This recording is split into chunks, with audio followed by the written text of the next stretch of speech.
मेरे बोलने के लिए कुछ बचा नहीं। इसलिए नहीं बचा कि आदरणीय महेश जी बहुत सार गर्भित बातों के जरिए हमारा मार्गदर्शन कर चुके हैं। फिर थोड़ा बहुत बचा तो हमारे बच्चों ने जो अभी युवा और सेवा फाउंडेशन के तत्वाधान में जो लघु नाटिका दिखा के गए हैं, उन्होंने उसको पूरा कर दिया। 5-7 मिनट की उनकी एक छोटी सी लघु नाटिका ने वास्तव में वो संदेश देने का प्रयास किया जो बाबा साहब के जीवन का लक्ष्य रहा था। आज मैं युवा और सेवा फाउंडेशन के लोगों को भी बहुत बहुत धन्यवाद देना चाहूंगा कि आप समाज में ऐसा प्रेरणादायी काम कर रहे हो जिसकी बहुत जरूरत है। आज आप नजर दौड़ा के देखो, सारी दुनिया में क्या हो रहा है, क्या चल रहा है। सारी दुनिया में जिनको हम कहते हैं कि विकसित लोग हैं, जिनके यहां कोई कमी नहीं है, किसी भी चीज की कमी नहीं है, तो वहां तो शांति होनी चाहिए थी भाई। वहां तो किसी चीज के उपद्रव की जरूरत ही नहीं बची थी। जहां सब कुछ है वहीं पर भेड़िए हैं, भेड़िए। और उन भेड़ियों ने सारे विश्व को तहस नहस करने का जैसे कोई ठेका लिया हुआ। इसलिए वो लोग लड़ रहे हैं, मार रहे हैं, मर रहे हैं, सब कुछ होते हुए, और मर मार रहे हैं, कब्जा कर रहे हैं। सारी दुनिया में अशांति खड़ी कर रखी है। मानवता जैसे मर गई हो, शांति समाप्त हो गई हो, उनके अंदर संवेदनाएं जैसे रही ही नहीं। ऐसी परिस्थितियों में भारत ने भी एक संकल्प लिया। भारत ने कहा कि देखो भाई, हम तुम्हारी तरह नहीं है, हमारा विचार बहुत महान है, हम बहुत मान परंपरा के लोग हैं, हम किसी को छेड़ते नहीं, अगर कोई हमें छेड़ेगा हम उसको छोड़ते नहीं, हम किसी को दबाते नहीं, मगर अगर कोई हमें दबाएगा तो हम उसको सबक सिखाएंगे, हमारे अंदर इतनी ताकत है। और ऐसी बातों में भारत ने सारी दुनिया को बता दिया, हमारा विचार इतना स्ट्रांग है, इतना प्रबल है कि हमारा बच्चा बच्चा अपने विचार से अवगत है। हमारे यहां कोई पंडित पुरोहित आता है, घर में हवन यज्ञ करते हैं, तो हमें हमारा विचार बता के चला जाता है। क्या बताता है कि धर्म की जय हो, अधर्म का नाश हो, प्राणियों में सद्भावना हो, विश्व का कल्याण हो, ये हमारा मंत्र है, ये हमारा ध्येय है, ये हमारा संकल्प है। और इसलिए हम लड़ेंगे नहीं, मरेंगे मारेंगे नहीं, मगर धर्म की रक्षा करेंगे। हमें कोई छेड़ेगा, अधर्म फैलाएगा, उसका नाश करेंगे। और हर प्राणी के प्रति हमारे अंदर सद्भावना है। हम प्राणी यानी हम चींटी तक के भोजन की व्यवस्था करते हैं। मेरे घर की माँ, बहन, बेटी आटा लेती है, चीनी लेती है, डालती है, छत पर वो भर के रख देती है, कप में पानी के, आग कबूतर पानी पी, चिड़िया पानी पी। वहां तक की हमारी सोच, उससे भी आगे बढ़ गए भाई। हमारे यहाँ तो जगदीश चंद्र बसु पैदा हुए, जिन्होंने सारी दुनिया को बताया कि ये पेड़ है, ये बोलता भी है, चलता भी है, सांस भी लेता है, हंसता भी है, रोता भी है, सब तरह का जैसे मानव है ऐसे इस वृक्ष की भी अपना एक जीवन है सिद्ध करके दिखाया। और इसलिए उसका दोहन करो, उसका शोषण मत करो। ये विचार भारत का है।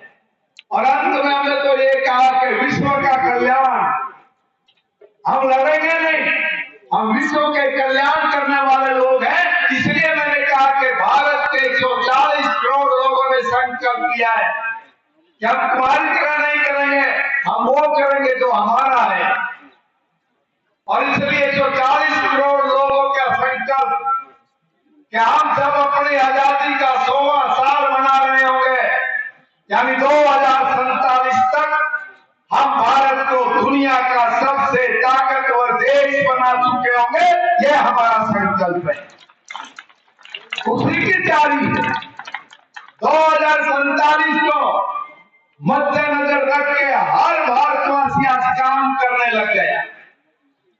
इसलिए देश में जितनी भी बुराइयां हैं, जितनी भी विकृतियां हैं, उनके खिलाफ एक जंग, उनके खत्म करने के लिए हम आपस में विचार करें, विमर्श करें, जो पीछे रह गए उसका हाथ पकड़ के आगे चलाएं।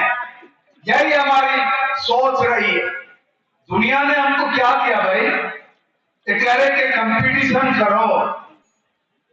ये जो हमारे बच्चे बैठे हैं ना, इनसे भी कहूंगा, और जो मेरे श्रेष्ठ गुरु हैं उनको भी कहूंगा, और जो समाज के प्रबुद्ध लोग हैं उनसे भी मेरा निवेदन है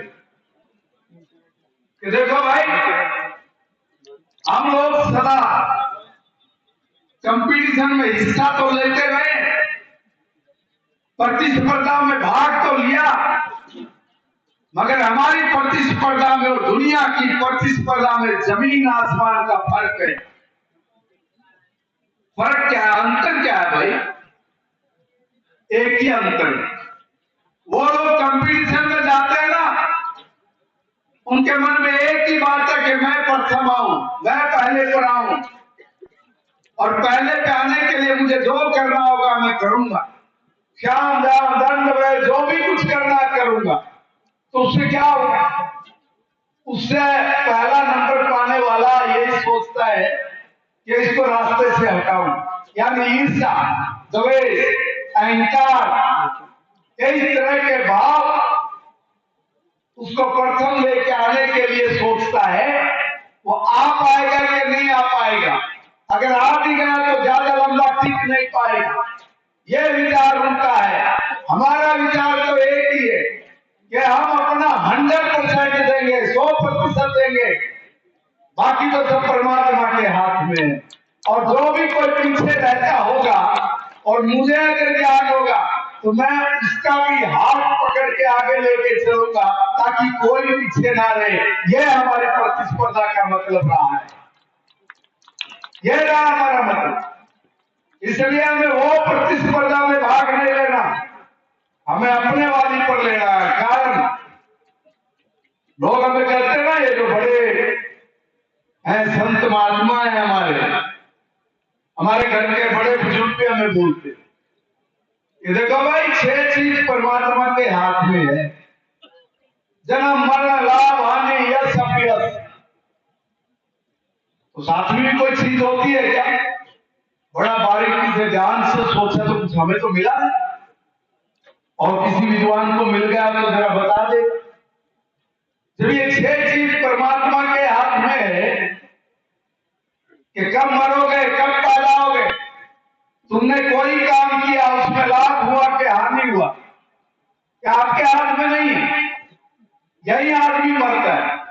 जब वो थोड़ी सी भी सफलता हासिल करता है तब वो बोलता है कि देखो मैंने ये किया, मैं इस रास्ते पे चला, मैंने ऐसे किया, मैंने ऐसे किया, और आज मैं अपनी मेहनत के दम पे यहां खड़ा हुआ हूं, ऐसा बोलता है। उसका अहंकार छलकता है, टपकता है। जब वो अपनी मुख से अपनी बात करता है तो उसको लगता है बस मैं पता नहीं क्या कर रहा हूं। और जब कभी ऐसा ही व्यक्ति अगर उसको हानि हो जाए उस काम में, तब वो क्या बोलता है? तब क्यों नहीं बोलता कि मेरी वजह से नाश हो रहा है, मैं हूं इसका दोषी, मैंने गलत किया इसलिए मुझे नुकसान हुआ? नहीं, तब क्या बोलता है? तब बोलता है हे परमात्मा, क्यों मेरे पीछे पड़ा हुआ है? मैंने तेरा क्या बिगाड़ा है? क्यों तू मेरे पीछे लठ लेके पड़ गया? तब वो बात तू नहीं बोलता जो तुम्हें लाभ के वक्त बोली थी। कोई अपने ऊपर दोष नहीं लेना चाहता। इसलिए मैं कह रहा हूं कि लाभ भी तुम्हारे हाथ में नहीं, हानि भी तुम्हारे हाथ में नहीं है। यह अभ्यास हम राजनीति में काम करते हैं, सामाजिक क्षेत्र में काम करते हैं, धार्मिक क्षेत्र में काम करते हैं, कहीं भी काम करते हैं, वहां पर आपको यश मिलेगा या अपयश मिलेगा ये भी आपके हाथ में नहीं। जो देना उसी ने देना है। तो फिर किस चीज की मरोड़ है भाई? जब तुम्हारे हाथ में क्या है? झूलना, बाबा जी का ठुल्लू, कुछ तुम्हारे हाथ में नहीं है और छोड़े हुए चलते हैं इस तरह से, पता नहीं क्या हो गया। इसलिए जब देने वाला है, हमारे यहाँ प्रतिस्पर्धा कंपटीशन का मतलब समझिए, वही बोल रहा हूं मैं अपने छोटे भाई और बहनों को कि हमारे यहाँ तो गीता में भी लिखा है कि कर्म कर, फल की इच्छा मत कर। इसलिए अपना 100% करना, और जो साथ में पीछे रह गया हो उसका भी हाथ पकड़ के आगे खींचना, क्योंकि जो आपके मुकद्दर में जो परमात्मा ने देना है उसको कोई नहीं काट सकता, उसको कोई नहीं रोक सकते। समझ नहीं, जीवन में आपने बहुत आगे बढ़े।